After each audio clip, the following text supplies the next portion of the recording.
Have you ever seen two countries go from friendly handshakes to bitter enemies almost overnight? That's exactly what's happening right now between Russia and Azerbaijan.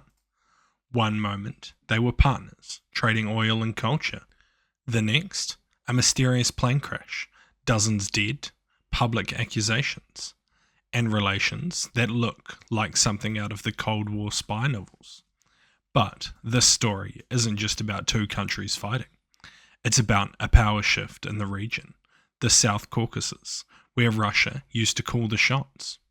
Today, we're going to break down exactly how the crisis started, why it's exploding, and what it means for the future. So let's get into it.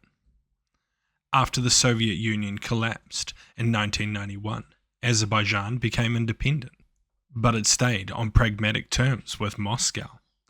Russia was the big power in the neighborhood, militarily, politically, and economically, and Azerbaijan had plenty of reasons to keep relations warm. Russia was a major trading partner, and hundreds of thousands of Azerbaijanis moved there to work and send money home. But at the same time, there was always a layer of tension. Unlike Armenia, Azerbaijan didn't join the Russian military alliance, and when it came to the disputed Nagorno-Karabakh region, claimed by both Azerbaijan and Armenia, Russia tried to balance both sides. In 2020, Azerbaijan fought a major war against Armenia, retaking large chunks of the Nagorno-Karabakh with the help from Turkey. Russia brokered a ceasefire, but it didn't stop Azerbaijan's advances. 3 years later, Azerbaijan seized the rest of the Karabakh region, and again, Russia mostly looked the other way. By late 2023, Azerbaijan felt more powerful and independent than ever, and Russia was distracted, bogged down in its invasion of Ukraine, but no one predicted what would happen next. It all started on December 25th, 2024, an Azerbaijan Airlines passenger jet flying from Baku to Grozny in southern Russia.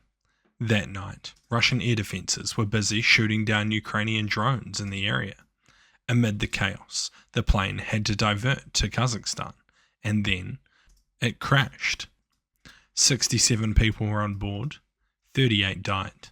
Investigators found the tail of the plane riddled with holes, looking exactly like shrapnel damage from anti-air missiles. Russia responded carefully.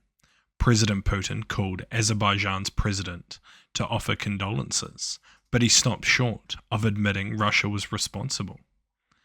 Azerbaijan's president was furious. He went on television and said it plainly, that Russia had shot down the plane, accidentally or not, and accused Moscow of trying to cover it up.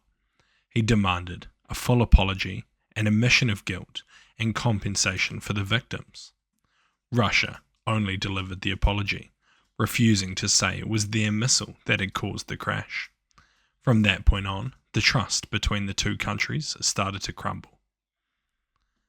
In the months that followed, Azerbaijan began to push back in ways no one expected. In February 2025, Azerbaijan shut down Russia's cultural center in Baku, accusing it of spreading propaganda. Then, they banned a Russian lawmaker who had threatened to crack down on Azerbaijani communities inside Russia. Aliyev even skipped Russia's Victory Day parade in May, a big deal for a former Soviet republic. And Azerbaijan started getting closer to Ukraine, hosting a Ukrainian minister for talks. Russia protested, but then tensions keep simmering under the surface, until they finally boiled over in late June. On June 27th, Russian police carried out raids in Yekaterinburg, targeting ethnic Azerbaijanis. They said they were investigating old organised crime cases, but during the raids, 2 Azerbaijani brothers died in custody. Russian officials claimed one of them had a heart attack, but when the bodies were returned to Baku, Azerbaijani medical examiners found broken ribs and severe internal injuries. Clearly, something terrible had happened. Azerbaijan's government exploded in outrage. They summoned Russia's ambassador. They cancelled all Russian-linked cultural events and meetings, and they opened a criminal case, accusing Russian police of torture and murder. Then, on June 30th, Azerbaijan escalated again. They raided the offices of Sputnik Azerbaijan, the Russian state media outlet, and arrested 7 journalists. The same day, they detained 8 Russian citizens on charges of cybercrime and drugs trafficking. Russia fired back by arresting Azerbaijani community leaders in Russia. Almost overnight, relations had hit rock bottom. So why did they explode so quickly? There are 2 big reasons. Firstly, Russia is completely preoccupied with its war in Ukraine. Its attention and resources are stretched thin. Secondly, Azerbaijan feels stronger than ever. It has Turkey's backing. It has energy that Europe desperately wants, and it's proven it can win wars without Russia's help. In other words, Baku doesn't feel intimidated anymore. This crisis became an opportunity to show Moscow and the world that Azerbaijan is not anyone's junior partner anymore. To see why this matters, we need to zoom out and look at the whole South Caucasus. Russia used to be the undisputed power broker here, but not anymore. Armenia feels betrayed by Moscow for failing to protect it from Azerbaijan.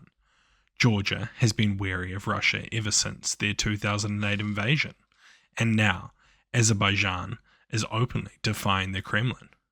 This is all happening while Russia is isolated and weakened by its war in Ukraine.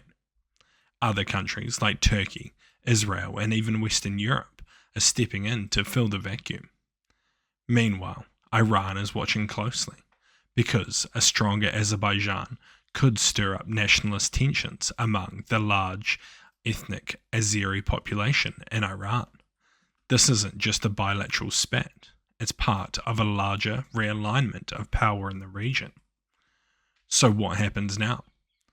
Well, nobody knows for sure. On the one hand, both sides have reason to dial things down. Azerbaijan still trades heavily with Russia. Russia doesn't want to drive Azerbaijan straight into NATO's arms. Some analysts think they'll eventually reach a quiet compromise, maybe a behind-the-scenes apology, maybe some compensation, and then everyone will move on. But even if that happens, the old relationship is gone. Azerbaijan has shown that it will stand up to Moscow, and Russia has shown that it no longer has the leverage it once did. That reality could inspire other countries across the former Soviet space to assert themselves too. At the end of the day, this is about much more than a plane crash and police raids. It's about a historic shift in power. Russia's dominance in the South Caucasus is fading, and Azerbaijan is stepping up as a confident, independent player. What happens next could reshape the region for years to come. If you found this interesting, make sure to like this video and subscribe to our channel and tap the notification bell so you never miss an update. Thank you for watching That Intel Guy. I've been your host Daniel, and I'll see you next time. See you!